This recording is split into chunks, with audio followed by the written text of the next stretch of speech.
শুধু না বোঝার কারণে বলতে থাকে যে কোরআন শুধুমাত্র ইহুদিদের বিরুদ্ধে বক্তব্য দিচ্ছে।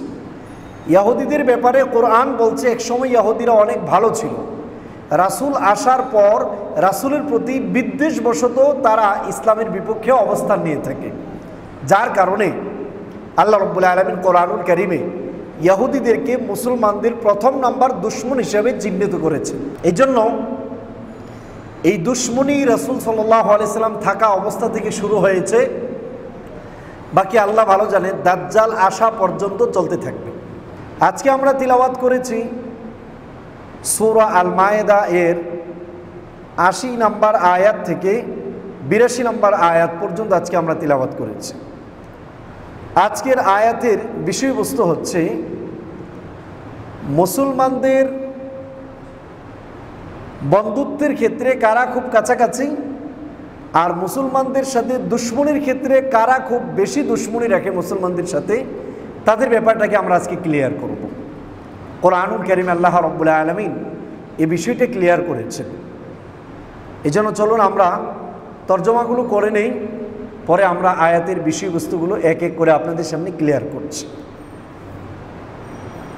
আজকের আয়াতগুলো মুনাফিক আর ইহুদিদের সাথে সম্পর্কযুক্ত, যেহেতু বিষয়টাই চলতেছিল আয়াতগুলোর আলোচনাগুলো মুনাফিকদের বৈশিষ্ট্য আর হলো ইহুদিদের কর্মকাণ্ডগুলো নিয়ে আলোচনা হচ্ছিল। দেখেন আল্লাহ রাব্বুল আলামিন মুনাফিক হিপোক্রিস্ট যারা অন্তরে কুফরি লালন করে আর মৌখিকভাবে খুব ভালো কথা, ইমানের কথা, ইসলামের কথা, কোরআনের কথা বলতে থাকে, এদেরকে বলা হয় মুনাফিক। অন্তরে কুফরি লালন করা আর মৌখিকভাবে শুধুমাত্র ভালো কর্ম, ভালো কাজ ফ্লাশ করা, এদের ব্যাপারে আল্লাহ রাব্বুল আলামিন বলছেন এদেরকে চিনবেন কিভাবে। আল্লাহ রাব্বুল আলামিন বলছেন তারা কাসীরাম মিনহুম ইয়াতাওয়াল্লাউনা আল্লাযীনা কাফারু লাবিসা মা কদ্দামাত লাহুম আনফুসুহুম, তাদের অধিকাংশদেরকে তুমি দেখতে পাবে ইয়াতাওয়াল্লাউনা আল্লাযীনা কাফারু, যারা কাফের কুফরি করে তাদেরকে তারা তাদের বন্ধু বানাচ্ছে। মুনাফিকদের চিনার একটা বড় আলামত হলো তারা বেশিরভাগ কাফেরদের সাপোর্টে থাকবে, তারা কাফেরদের কুফরিগুলোকে সাপোর্ট করতে থাকবে, যে কোনো উপায়ে তারা সেগুলোকে সাপোর্ট করবে এবং কাফেরদেরকে তারা তাদের অভিভাবক বানাবে, বন্ধু বানাবে। আমরা বলেছিলাম মুআলাতুল কুফফার, কাফেরদেরকে বন্ধু বানানোর মানে হলো তাদের স্টাইলে চলাফেরা করা, তাদের মতো করে ইবাদত করা, তাদের আকীদা বিশ্বাস লালন পালন করা, তাদের মতো করে দুনিয়াদার হওয়া, এগুলো হলো কাফেরদেরকে বন্ধু বানানো। আরেকটা হলো এমনিতেই আপনার সাথে একসাথে ব্যবসা বাণিজ্য করে প্রতিবেশী, তার ঘরে আশেপাশে গেলেন কিন্তু তার মতো করে আপনি চলাফেরা করলেন না, তার সাথে আপনার আকীদা বিশ্বাস তার মতো করে আপনি রাখলেন না, সে যেভাবে কুফরি ইবাদতগুলো করে, শয়তানের পূজা করে, আপনি সেভাবে করলেন না, এটাকে মুআলাতুল কুফফার বলা হয় না। মুআলাতুল কুফফার মানে কাফেরদের মতো করে চালচলন চালানো, এটাকে মুআলাতুল কুফফার বলা হয়।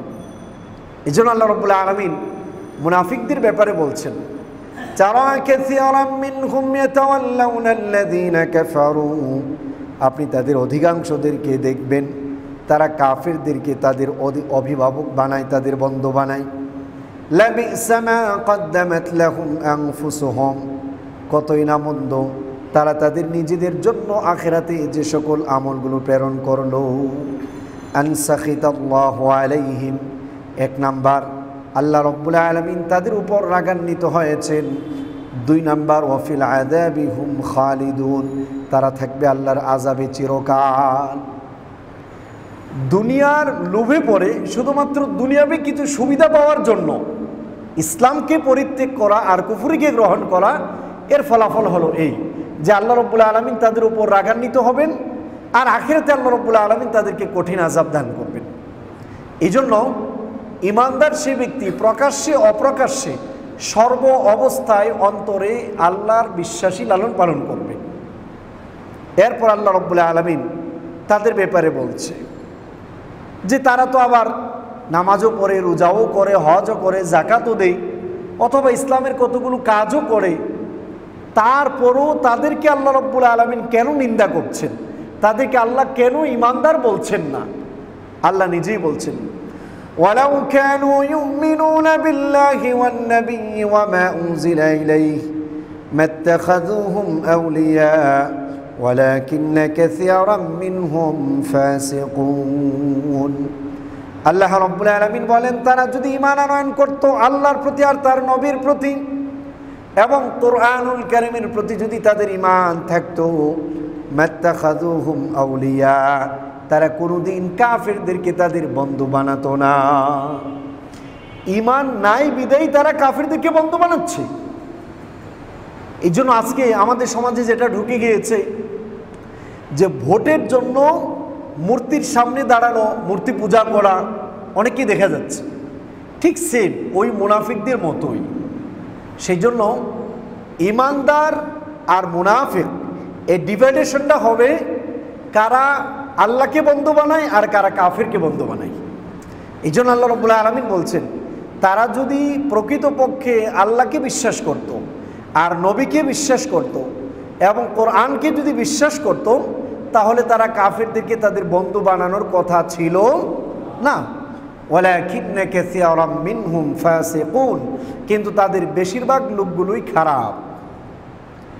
এরপর আল্লাহ রাব্বুল আলামিন বলছেন আজকের আমাদের বিষয়ের আলোচনা, যে বিষয় নিয়ে আজকে, লাতাজিদান্না আশাদ্দান নাসি আদাওয়াতান লিল্লাযীনা আমানুল ইয়াহুদ ওয়াল্লাযীনা আশরাকু। আল্লাহ রাব্বুল আলামিন তার রাসূলকে বলছেন, লাতাজিদান্না আশাদ্দান নাসি আদাওয়াতান লিল্লাযীনা আমানু, অবশ্যই আপনি মানুষদের মধ্য থেকে পাবেন ঈমানদারদের বিরুদ্ধে দুশমনীকারী মারাত্মকভাবে। তারা হলো আল ইয়াহুদ, ইহুদিরা। 2 নম্বর ওয়াল্লাযীনা আশরাকু, আর যারা আল্লাহ রাব্বুল আলামিনের সাথে শরীক করে, হিন্দু বৌদ্ধ, এদেরকে পাবেন মুসলিমদের বিরুদ্ধে মারাত্মক ধরনের দুশমনীকারী। কে বলছেন? বলেন, কে বলছেন? বিশ্বাস করেন তো? ভালোভাবে দেখেন কতগুলো জিনিস। আবার বলছে আল্লাহ রাব্বুল আলামিন বলছেন, অবশ্যই আপনি মানুষদের মধ্য থেকে ঈমানদারদের বিরুদ্ধে মারাত্মক দুশমনীকারী হিসাবে পাবেন যারা ইহুদি তাদেরকে, আর যারা মুশরিক আল্লাহ রাব্বুল আলামিনের সাথে শরীক করে, হিন্দু বৌদ্ধ, এদেরকে আপনি পাবেন মুসলিমদের বিরুদ্ধে মারাত্মক ধরনের দুশমনী চক্রান্তকারী। বলছেন কে? আল্লাহ রাব্বুল আলামিন। وَلَتَجِدَنَّ أَقْرَبَهُمْ مَوَدَّةً لِلَّذِينَ آمَنُوا الَّذِينَ قَالُوا إِنَّا نَصَارَى, আর অবশ্যই আপনি পাবেন আপনাদের কাছাকাছি এবং ভালোবাসার দিক দিয়ে নিকটস্থ ঈমানদারদের বন্ধু, লিল্লাযীনা আমানুল্লাযীনা ক্বালু ইন্না নাসারা, যারা নিজেদেরকে নাসারা, খ্রিস্টান বলে পরিচয় দেয়, তাদেরকে পাবেন মুসলমানদের খুব কাছাকাছি। কেন? যালিকা বিআন্না মিনহুম কিসসিসিনা ওয়া রুহবানা ওয়া আন্নাহুম লা ইস্তাকবিরুন। এর কারণ হলো ওই খ্রিস্টানদের মধ্যে রয়েছে বুদ্ধিজীবী, জ্ঞানী, আলেম, ওয়া রুহবানা, আর তাদের মধ্যে আছে অনেক বেশি ইবাদতকারী। ওয়া আন্নাহুম লা ইস্তাকবিরুন, তারা ইবাদত করা আর জ্ঞান অর্জন করার ক্ষেত্রে কোনো অহংকার করে না, যার কারণে তারা সত্যটা গ্রহণ করতে কখনো কোনো দ্বিধাবোধ করে না। এই হলো 82 নম্বর আয়াতের তর্জমা। এই পর্যন্ত। আগামী সপ্তাহে যে তাফসীর করব এটা এই আয়াতের সাথে রিলেটেড, সামনে বলবো ইনশাআল্লাহ। দেখেন 80 নম্বর আয়াতে আল্লাহ রাব্বুল আলামিন আলোচনা করেছেন মুনাফিকদের ব্যাপারে, যে মুনাফিকদের চিনার অন্যতম বড় মাপের আলামত হলো তারা কাফেরদেরকে তাদের বন্ধু বানাবে, কাফেরদের মতো করে চলবে। এই জন্য আমরা অনুরোধ করব আমাদের ফ্যামিলির স্টাইল এটা হবে সুন্নাহ মোতাবেক, নট কালচারাল, যে Bengali culture, Indian culture, European culture, it is non accept. এগুলো অ্যাকসেপ্টেবল নয়, এটা মুসলিমরা গ্রহণ করতে পারে না। মুসলিমরা আগে গ্রহণ করবে হলো আল্লাহ এবং তার রাসূলের দেওয়া আদর্শ। এই জন্য আমার পোশাক আশাক জামা পরিধান করা এই সব কিছু হবে আল্লাহ রসুল সাল্লাল্লাহু আলাইহি সাল্লাম যেভাবে দেখিয়েছে। এই জন্য আজকে বর্তমান সময়ে আমাদের যুবক ভাইয়েরা যারা চুল কাটার স্টাইল নেইমারের মতো করে আমরা কাটি, আবার দেখা যায় যে কোনো নায়ক নায়িকার মতো করে চলাফেরা চালচলন, এই প্রত্যেকটা জিনিসই হলো বর্জনীয়, যেগুলো কোরআন এবং সুন্নাহর বিপরীত। এই জন্য মুনাফিকদের প্রধান বৈশিষ্ট্য হলো তারা কাফেরদেরকে বন্ধু বানাবে। এদেরকে চিনার উপায় কি? তারা মুসলিম হলেও যদি তারা আল্লাহ এবং তার রাসূলের প্রতি আর কোরআনের প্রতি ঈমান আনয়ন করতই, তাহলে তারা কখনোই কোনো কাফেরদেরকে তাদের অভিভাবক বানাতো না। সেই জন্য আমরা যে বারবার বলি যে আমাদের দেশটা ইউরোপের মতো হওয়া দরকার, আমাদের দেশটা অমুকের মতো হওয়া দরকার, আমাদের মুখে উচ্চারণ করা উচিত আমাদের নিরাপত্তা চালচলন, আমাদের দেশ সব কিছুর ক্ষেত্রে আল্লাহ এবং তার রাসূল যেভাবে দেখিয়েছেন সেভাবে হওয়া দরকার। ঠিক না ভাই? ঠিক, এটা হওয়া দরকার আমাদের কথা। কিন্তু আমরা হয়তো ইউরোপে কতটুকু শান্তি পেয়েছেন, হয়তো একটু রাস্তাঘাট ভালো, মানুষগুলো একটু সুন্দর, অর্থ সম্পত্তির হয়তো স্বল্প একটু নিরাপত্তা পাচ্ছেন, সব ক্ষেত্রে যে শান্তি তা তো নয়।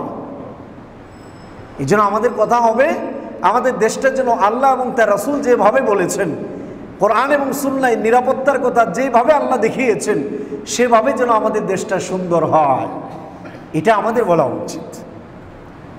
এরপর চলুন আজকে আমাদের আলোচনার বিষয় বললাম ইমানদারদের সবচাইতে কাছাকাছি বন্ধু কারা আর ইমানদারদের সবচেয়ে মারাত্মক দুশমন কারা। বন্ধু হলো এক দল আর দুশমন হলো দুই দল। দুশমন কয় দল? দুই দল। এক দল হলো ইহুদি, দুই নম্বর দল হলো মুশরিক, যারা আল্লাহর সাথে শরিক করে, মূর্তি পূজা করে, এদেরকে বলা হয় মুশরিক। এই জন্য রাষ্ট্রীয়ভাবে বলেন আর ব্যক্তিগতভাবে বলেন, কোনো মূর্তি পূজক মুসলিমদের কখনো কল্যাণ চায় না বেশিরভাগ ক্ষেত্রে। ব্যক্তিগত ক্ষেত্রে এক দুইজন থাকতে পারে, সেটা ভিন্ন জিনিস। ঠিক ইহুদিদের বেলায় অনেকেই কোরআনুল কারীমের ব্যাপারে একটা বিরূপ মন্তব্য করে যে কোরআন সবচেয়ে বেশি ইহুদি বিরোধী বক্তব্য দিয়েছে। নাউজুবিল্লাহ মিন যালিক। ইহুদি বিরোধী বক্তব্য দিয়েছে যারা একথা বলে, তাদের কতগুলো জিনিস সম্পর্কে না জানার কারণে ওনারা এই কথাগুলো বলে থাকে। এর আগে আমরা দেখে নেই রাসূল সাল্লাল্লাহু আলাইহি ওয়াসাল্লাম যখন মদিনায় গেলেন, মদিনায় যাওয়ার পর তিনি সেই জায়গার প্রত্যেকটা গোত্রের সাথে তিনি কতগুলো চুক্তি করেছিলেন। শুধুমাত্র মদিনার নিরাপত্তার স্বার্থে আল্লাহর নবী ওই চুক্তিগুলো করেছিলেন। এর মধ্য থেকে উল্লেখযোগ্য চুক্তি হয়েছিল আপনার ইহুদিদের সাথে, তাদের সাথে কতগুলো চুক্তি হয়েছিল, যেই চুক্তিগুলো মুসলমানদের সাথে সম্পাদিত হয়। এক নাম্বার চুক্তি ছিল বনু আউফের ইহুদিগণ মুসলিমদের সঙ্গে মিলেমিশে একই উম্মত হিসাবে তারা মদিনায় বসবাস করবে, কিন্তু উভয় সম্প্রদায়ের লোকেরাই নিজ নিজ ধর্ম আলাদা আলাদাভাবেই পালন করবে। এটা তাদের নিজেদের অধিকার হিসাবে যেমন গণ্য হবে, ঠিক তেমনিভাবে তাদের সঙ্গে যারা সম্পর্কিত তাদের এবং তাদের দাস দাসীদের বেলায়ও গণ্য হবে। বনু আউফ ছাড়া অন্যান্য ইহুদিদের ক্ষেত্রেও তা প্রযোজ্য হবে। অর্থাৎ মুসলমানদের উপর আঘাত আসলে ইহুদিরা ফিরাবে, ইহুদিদের উপর আঘাত আসলে মুসলমানরা ফিরাবে। কিন্তু ধর্মের ক্ষেত্রে মুসলমানরা তারা তাদের ধর্ম মানবে আর ইহুদিরা ইহুদিদের ধর্ম মানবে। এটা হলো এক নাম্বার চুক্তি আল্লাহর নবী মদিনায় যাওয়ার পর তাদের সাথে করলেন। এবং ইহুদিদের সাথে যত দল আছে সম্পর্কযুক্ত তারাও এই চুক্তির আওতাধীন। দুই নাম্বার, মুসলিম এবং ইহুদি উভয় সম্প্রদায়ের লোকই নিজ নিজ আয় উপার্জনের জিম্মাদার থাকবে। মুসলমানরা মুসলমানদের মতো করে ইনকাম করে খাওয়া দাওয়া করবে, ইহুদিরা ইহুদিদের মতো ইনকাম করে তারা তাদের অর্থ সম্পদ খরচ করবে, খাওয়া দাওয়া করবে। তিন নাম্বার, এ চুক্তির সঙ্গে সংশ্লিষ্ট কোনো পক্ষের সঙ্গে অন্য কোনো শক্তি যুদ্ধে লিপ্ত হলে চুক্তিভুক্ত পক্ষগুলো সম্মিলিতভাবে তাদের বিরুদ্ধে যুদ্ধ করবে। অর্থাৎ ইহুদিদের উপর যদি অন্য কোনো গোষ্ঠী এসে আক্রমণ করে, তাহলে ইহুদিদের পক্ষ নিয়ে মুসলমানরা তাদের বিরুদ্ধে কি করবে? যুদ্ধ করবে। আর যদি মুসলমানদের উপর মদিনার বাহির থেকে কেউ এসে আক্রমণ করে, তাহলে ইহুদিরা মুসলমানদের সঙ্গ দিয়ে ওই লোকদের বিরুদ্ধে যুদ্ধ করবে। 4 নাম্বার, এ চুক্তির সঙ্গে সংশ্লিষ্ট পক্ষদের লোকেরা নিজেদের মধ্যে সহানুভূতি, সদিচ্ছা ও পারস্পরিক উপকারের ভিত্তিতে কাজ করা যাবে, কোনো অন্যায়, অনাচার কিংবা পাপাচারের ভিত্তিতে নয়। ভালো উপকারের ক্ষেত্রে যে এটা উপকার, ঠিক আছে, ইহুদিরা করলো, মুসলমানদেরকে ডাক দিল, তারা সেটা করে দেবে। আবার মুসলমানরা করলো, ইহুদিদেরকে ডাক দিল, এটা তারা করে দেবে। এক্সাম্পল ধরেন, মদিনার একটা ব্রিজ নির্মাণ করা দরকার, ভালো কাজ। এখন কি করবে? এই রাস্তা দিয়ে সবারই চলতে হবে, তো এই ফান্ডে টাকা জমা দেবে ইহুদি আর মুসলমান, সবাই মিলে এই ফান্ডে কি করবে? দান করবে। ওই টাকা দিয়ে ব্রিজগুলো নির্মাণ করা হবে। 5 নাম্বার, মিত্রপক্ষের অন্যায় অনাচারের জন্য সংশ্লিষ্ট অন্য পক্ষকে দোষী সাব্যস্ত করা যাবে না। মিত্রপক্ষের অন্যায় অনাচারের জন্য সংশ্লিষ্ট অন্য পক্ষকে দোষী সাব্যস্ত করা যাবে না। ইহুদিরা অন্যায় করলো, তার জন্য মুসলমানদেরকে দায়ী করা যাবে না। মুসলমানরা অন্যায় করলো, তার জন্য ইহুদিদেরকে কি করা যাবে না? দায়ী করা যাবে না।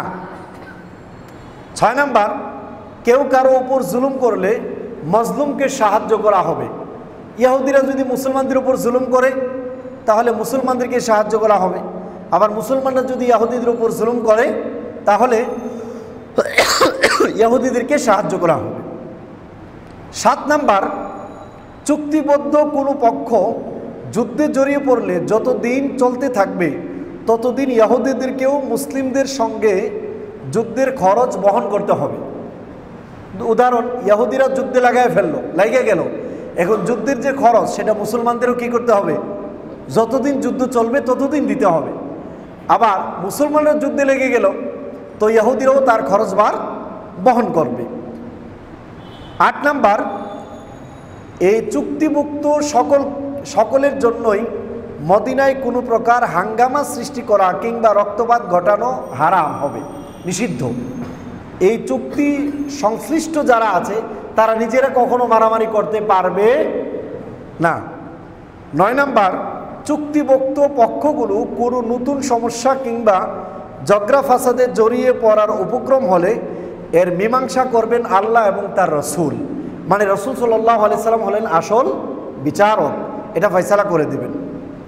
10 নাম্বার, কুরাইশ এবং তাদের সহায়তাকারীদের আশ্রয় দেওয়া চলবে না। যারা কুরাইশ এবং কুরাইশদেরকে যারা সহযোগিতা করে মুসলমানদের বিরুদ্ধে, তাদেরকে মদিনায় কোনো ধরনের আশ্রয় দেওয়া যাবে না। 11 নাম্বার, মদিনার উপর কেউ হামলা চালালে সম্মিলিতভাবে তাদের বিরুদ্ধে যুদ্ধ করতে এবং নিজ নিজ অঞ্চলে থেকে তা প্রতিহত করতে হবে। ইহুদিদের উপর আক্রমণ করলেও মুসলমানরা প্রতিহত করবে, মুসলমানদের উপর আক্রমণ করলেও ইহুদিরা কি করবে? প্রতিহত করবে। এই হলো চুক্তি তাদের সাথে। 12 নাম্বার, কোনো অন্যায়কারী কিংবা পাপীর জন্য এ চুক্তি সহায়ক হবে। অন্যায়কারী তো অন্যায়কারী, এটা ভালো মানুষের জন্য হবে। এই ছিল চুক্তিগুলো। এই চুক্তি সম্পাদনের পর চুক্তি ভাঙলে এর বিচার আচার আলাদা আছে, কারণ কেউ চুক্তি ভাঙা এটা খুব মারাত্মক ধরনের জিনিস। যেহেতু মদিনায় থাকার পর ইহুদিরা চুক্তি ভেঙেছিল, এই জন্য রাসূল সাল্লাল্লাহু আলাইহি সাল্লাম ইহুদিদেরকে মদিনা থেকে বিতাড়িত করেছিলেন। এই জন্য অনেকে আয়াত পড়ে শুধু না বোঝার কারণে বলতে থাকে যে কোরআন শুধুমাত্র ইহুদিদের বিরুদ্ধে বক্তব্য দিচ্ছে। ইহুদিদের ব্যাপারে কোরআন বলছে একসময় ইহুদিরা অনেক ভালো ছিল, রাসূল আসার পর রাসূলের প্রতি বিদ্বেষবশত তারা ইসলামের বিপক্ষে অবস্থান নিয়ে থাকে, যার কারণে আল্লাহ রাব্বুল আলামিন কোরআনুল কারীমে ইহুদিদেরকে মুসলমানদের প্রথম নাম্বার দুশমন হিসেবে চিহ্নিত করেছে। এই জন্য এই দুশমনি রাসূল সাল্লাল্লাহু আলাইহি সাল্লাম থাকা অবস্থা থেকে শুরু হয়েছে, বাকি আল্লাহ ভালো জানেন দাজ্জাল আসা পর্যন্ত চলতে থাকবে। আমরা আগে সূরা বাকারাতে আলোচনা করেছিলাম যে ইহুদিরা অনেক নবীদেরকে হত্যা করেছিল। তারপর ইহুদিদেরকে যখন মুসা আলাইহিস সালাতু ওয়াস সালাম ফেরাউনের কবল থেকে মুক্তি দেওয়ার জন্য সাগরের পাড়ে নিয়ে গেলেন, তখন ওই লোকরা মুসা আলাইহিস সালামকে বলতে লাগলো, মুসা তুমি আমাদেরকে কোথায় নিয়ে আসলা? আমরা ফেরাউনের গোলাম ছিলাম, এটাই ভালো ছিল, আমাদেরকে মারার জন্য এখানে নিয়ে এসেছো। তখন হযরত মুসা আলাইহিস সালাতু ওয়াস সালাম বলেন, আল্লাহ আমাকে এই পর্যন্ত আদেশ দিয়েছেন। লাঠির আঘাত করলেন, তারপর নীল দরিয়া পার হলেন। পার হওয়ার পর তারা যখন দেখলো একদল লোক গু বৎসের পূজা করছে, তখন তারা মুসা আলাইহিস সালাতু ওয়াস সালামকে বললেন যে এদের যেমন একজন ইলাহ বানিয়ে তারা ইবাদত করছে, আমাদের জন্য এমন একজন ইলাহ বানিয়ে দাও যাতে করে আমরা তার ইবাদত করতে পারি। নাউজুবিল্লাহি মিন যালিক। চিন্তা করেন, আল্লাহ তাদেরকে কত বড় বিপদ থেকে নীল দরিয়ার মাধ্যমে মুক্তি দান করলো, আর তারা কি আবেদনগুলো করলো। রাসূল সাল্লাল্লাহু আলাইহি সাল্লামকে হত্যার ব্যাপারে সবচেয়ে বেশি চেষ্টা করেছে ইহুদিরা। আমরা একটা আলোচনা করেছিলাম যে আল্লাহ রাসূল সাল্লাল্লাহু আলাইহি সাল্লামের উপর কয়বার হত্যার জন্য আক্রমণ হয়েছিল, ইউটিউবে আলোচনাটা রয়েছে। এর মধ্যে ইহুদিরা সবচেয়ে বেশি আক্রমণ করেছে। এর মধ্যে এক মহিলা আল্লাহ রাসূলকে হত্যা করার জন্য জাদু করেছিল এবং গোশতের ভিতর বিষ মিশ্রণ করে আল্লাহ নবীকে খাওয়াইছিল। এই সবগুলো ছিল ইহুদিদের মাধ্যমে। বর্তমান সময়েও আমরা দেখতে পাই যে বেশিরভাগ ইহুদিরা মুসলিমদের খুব মারাত্মক দুশমন। এই জন্য ফিলিস্তিন আর ইসরায়েলের যুদ্ধে বোঝা যায় তার কতগুলো ভয়ানক অবস্থা। মুসলিমরা ইসরায়েলের কোনো শিশুকে হত্যা করে না, তাদের উপর আঘাতও করে না, আর অন্যদিক দিয়ে ইসরায়েলেরা শুধুমাত্র মুসলিম শিশুদেরকে মা বাবাদের সামনে হত্যা করে। অন্যদিক দিয়ে মুসলিমরা কোনো ইসরায়েলিকে তাদের সন্তানের সামনে হত্যা করে না, কিন্তু ইসরায়েলিরা মুসলিমদের সন্তানের সামনে তাদের বাবা মাকে তাদের মাকে দর্শন করা, হত্যা করা, এটা তাদের ইজি ব্যাপার। এই জন্য কোরআনুল কারীমে যদিও বলা হয়েছে রাসূলের সময়ের কথা, লাতাজিদান্না আশাদ্দান নাসি আদাওয়াতাল লিল্লাযিনা আমানু, ইমানদারদের বিপরীত আপনি ইমানদারদের সবচেয়ে ভয়ানক দুশমন হিসাবে পাবেন ইহুদিদেরকে। 2 নাম্বার হলো ওয়াল্লাযিনা আশরাকু, আর যারা মুশরিক তাদেরকে। এই আয়াতের শানে নুজুল হলো, কেউ কেউ বলেছেন এই আয়াতের শানে নুজুল হলো রাসূল সাল্লাল্লাহু আলাইহি ওয়াসাল্লাম যখন মক্কা থেকে হাবশাতে কতজন সাহাবায়ে কেরামকে পাঠালেন হিজরত করার জন্য, সে জায়গায় যাওয়ার পর, হাবশাতে যাওয়ার পর নাজ্জাশী বাদশা ছিল একটু ভালো মানুষ, সে জ্ঞানী একজন ব্যক্তি ছিল। তো মক্কাতে মুসলিম হওয়ার সাথে সাথেই তাদের উপর প্রচুর পরিমাণ টর্চার হতো, তাদেরকে হত্যা করা হতো, তাদেরকে আগুন দিয়ে ছেঁকা দেওয়া হতো, তাদের কাউকে সারা দিন রোদের উপর বেঁধে রেখে দেওয়া হতো। এই কষ্টগুলো দেখার পর আল্লাহ রাসূল সাল্লাল্লাহু আলাইহি সাল্লাম তাদেরকে বললেন, তোমরা যারা পারো, শক্তি সামর্থ্য আছে, এই মক্কা ছেড়ে ইথিওপিয়ায় চলে যাও। আপনার এটাকে বলা হয় হাবশা, বর্তমান যে দেশটাকে বলা হয় ইথিওপিয়া, ওই হাবশায় চলে যাও। হাবশার তখন যিনি বাদশাহ তার নাম হলো নাজ্জাশী। ওনারা ইথিওপিয়ায় চলে যাওয়ার পর মক্কা থেকে কতগুলো লোক সেখানে গেল বাদশার জন্য উপঢৌকন নিয়ে। গিয়ে বাদশাকে বলল, আমাদের দেশে কতগুলো লোক গন্ডগোল লাগিয়ে আমাদের দেশ থেকে ওই জঙ্গিগুলো এখন আপনার দেশে আশ্রয় নিয়েছে, আপনি অনেক মহৎ মানুষ, ভালো মানুষ, আপনি ওই লোকগুলোকে আমাদের কাছে ফিরিয়ে দেন, আমরা তাদেরকে আমাদের দেশে নিয়ে যাব। তো বাদশাহ তদন্ত ছাড়া দিতে রাজি হন নাই। উনি বললেন, আমরা মুসলমানদের সাথে কথা বলিনি। সব মুসলমানদেরকে ডাক দিলেন, বললেন তোমাদের একজন যার সাথে আমি কথা বলবো। সবাই সামনে বাড়িয়ে দিল হযরত জাফর বিন আবি তালিব রাদিয়াল্লাহু তাআলা আনহুকে। জাফর বিন আবি তালিব রাদিয়াল্লাহু তাআলা আনহু সামনে আসলেন। আসার পর বাদশাহ তাকে জিজ্ঞেস করলেন, তার বাদশার দরবারে তখন অন্যান্য পাশ দিয়ে পাদ্রীরা, অনেক বড় বড় যারা পাদ্রী তাদের ধর্মের জ্ঞান রাখে, তারা বসা।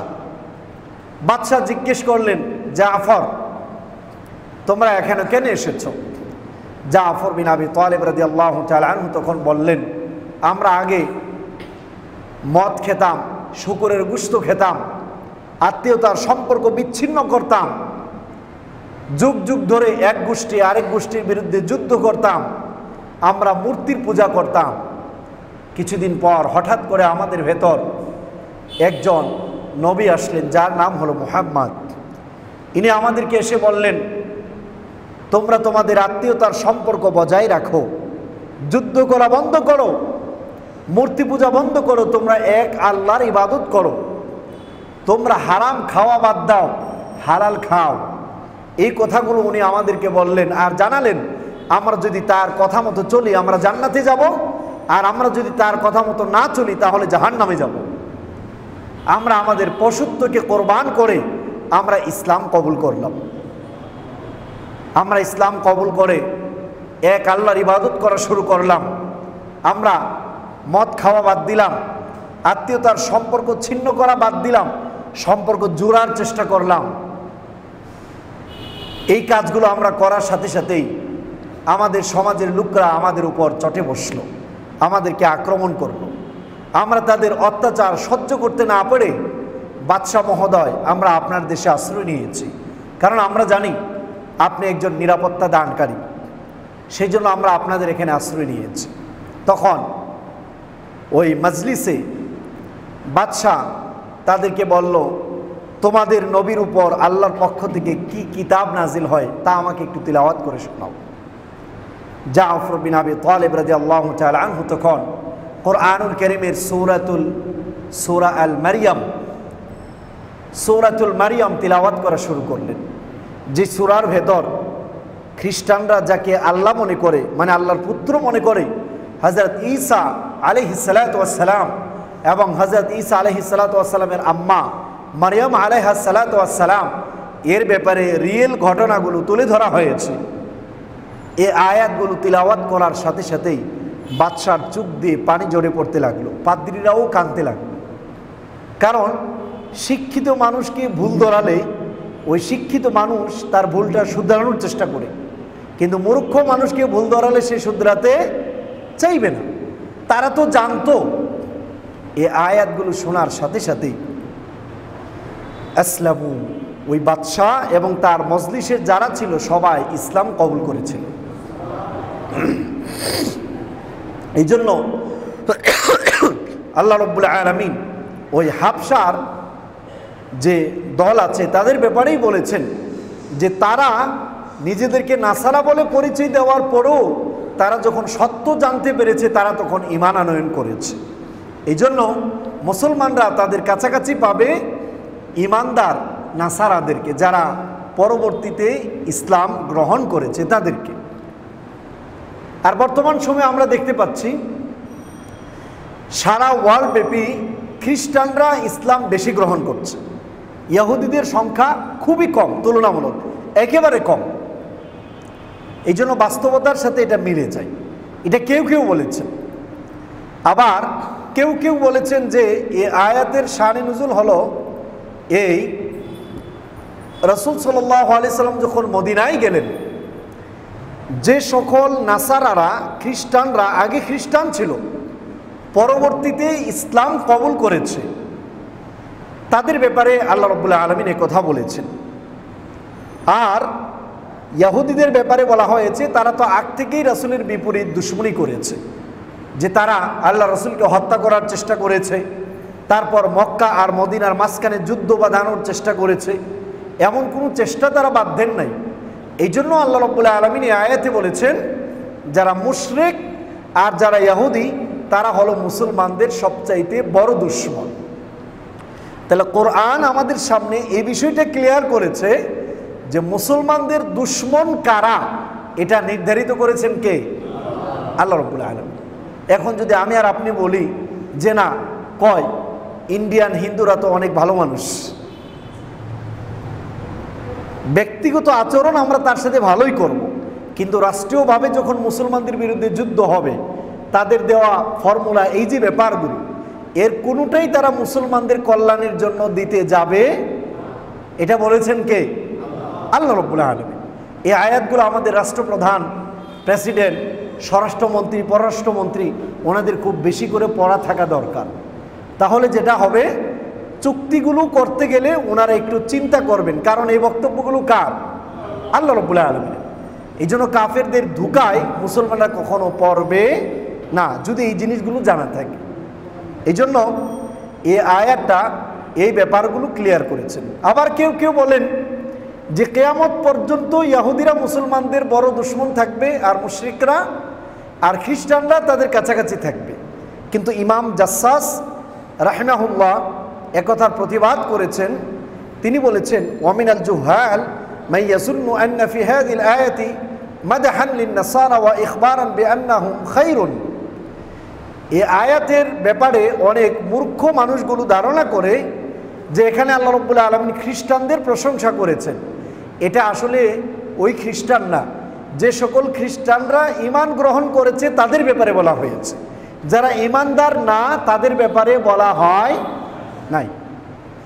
এই জন্য এই ব্যাপারে কারো যেন কোনো সন্দেহ না থাকে, এই বিষয়টা উনি ক্লিয়ার করেছেন। তাহলে এই আয়াতগুলোতে আজকে আমরা একটা জিনিস পেলাম, সেটা হলো মুসলমানদের বিরুদ্ধে সবচাইতে বেশি দুশমনি করবে হলো ইহুদিরা, 2 নাম্বার মুশরিক। 2 নাম্বার কারা?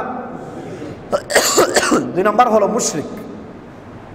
এই জন্য আপনার এই মুসলিমদের ভেতর যে ঝগড়াঝাটিগুলো লাগিয়েছে ইহুদিরা, বর্তমান সময়েও প্রত্যেকটা রাষ্ট্রের রাষ্ট্রপ্রধানদেরকে তারা আলাদা আলাদা করে ভাগ ভাগ করে রেখেছে, যেন মুসলমানরা ইউনিটি বাঁধতে না পারে, ঐক্যবদ্ধ না হতে পারে। সেই জন্য তারা এখনো পর্যন্ত কাজ করে যাচ্ছে। এই জন্য এই মন্ত্রগুলো আমাদের ক্লিয়ার থাকা দরকার যে আল্লাহ যাদেরকে আমাদের দুশমন বলেছেন তাদেরকে আমাদের দুশমন হিসাবে চিনতে হবে। আল্লাহ যাদেরকে আমাদের বন্ধু বলেছেন তাদেরকে বন্ধু বলে আমাদের চিনতে হবে। এ ব্যাপারগুলো ক্লিয়ার। এই আয়াত থেকে আরও কতগুলো জিনিস উঠানো যায়। এটা হলো খ্রিস্টানদের ব্যাপারে বলা হয়েছে যে তাদের মধ্যে আছে কিসিসির, মানে হলো বুদ্ধিমান জ্ঞানী, যাদের অনেক বেশি জ্ঞান আছে, ওয়ারুহবান, এবং তাদের মধ্যে আছে ইবাদতকারী, যারা নিরহংকারভাবে ইবাদত করে আল্লাহকে পেতে চায়। এরা ভুল পথে থাকলেও সঠিক পথ পেলে তারা সেটা গ্রহণ করে ফেলে। এই জন্য জ্ঞানের ক্ষেত্রে নিরহংকারী হওয়া চাই। যে ব্যক্তি জ্ঞান অর্জন করলো আবার অহংকার থাকলো, এই ব্যক্তি কখনো হিদায়াত পাবে না। আর যে ব্যক্তি জ্ঞান অর্জন করলো কিন্তু অহংকার নাই, সত্য পেলেই সে গ্রহণ করবে, এই লোকটা হিদায়াত অবশ্যই পাবে। এই জন্য আমরাও খেয়াল করব, আমরা জ্ঞান অর্জন করব কিন্তু অহংকার করব। তারপর পরস্পরের সাথে ইলমের শেয়ার করব কিন্তু তর্ক করব না। এই বিষয়গুলো আমাদের খুব ভালোভাবে খেয়াল করা লাগবে। এই জন্য রাসূল সাল্লাল্লাহু আলাইহি সাল্লাম বলেছেন, মিশকাত আল মাসাবির কিতাবুল ইলম মধ্যের হাদিস, যে ব্যক্তি ইলম অর্জন করলো এই জন্য যে সাধারণ মানুষকে তার দিকে ফিরানোর জন্য অথবা অন্য কোনো আলেমের সাথে তর্ক করার জন্য, সে ব্যক্তি জান্নাতে যাবে তো দূরের কথা, জান্নাতের ঘ্রাণও পাবে না। তাহলে চিন্তা করেন জ্ঞান অর্জনটা কতটা নিরেট আল্লাহর জন্য করতে হয়। এই জন্য আমরা সব সময় নিরেটভাবে জ্ঞান অর্জন করব, অহংকারী হব না। আমরা শিক্ষা অর্জন করব বাট তর্ক করতে যাব না, বরং সত্যটা নিজে মানব, অন্যের সামনে সে জিনিসগুলো ফ্ল্যাশ করার যথাসাধ্য চেষ্টা করব। এই ছিল আজকের আয়াতের বিষয়বস্তুগুলো। আয়াতের বিষয়বস্তুগুলো ক্লিয়ার নাকি আনক্লিয়ার? বুঝছেন তো? আলহামদুলিল্লাহ। আল্লাহ রাব্বুল আলামিন আমাদের সকলকেই আল্লাহ যাদেরকে দুশমন হিসেবে চিহ্নিত করেছেন তাদেরকে দুশমন হিসেবে চিহ্নিত করে রাখার তৌফিক দান করুন। আল্লাহ যাদেরকে বন্ধু হিসেবে চিহ্নিত করেছেন তাদেরকে বন্ধু হিসেবে চিহ্নিত করার তৌফিক দান করুন। সুবহানাকাল্লাহুম্মা ওয়া বিহামদিকা আশহাদু আল্লা ইলাহা ইল্লা আনতা আস্তাগফিরুকা ওয়া আতুবু ইলাইক।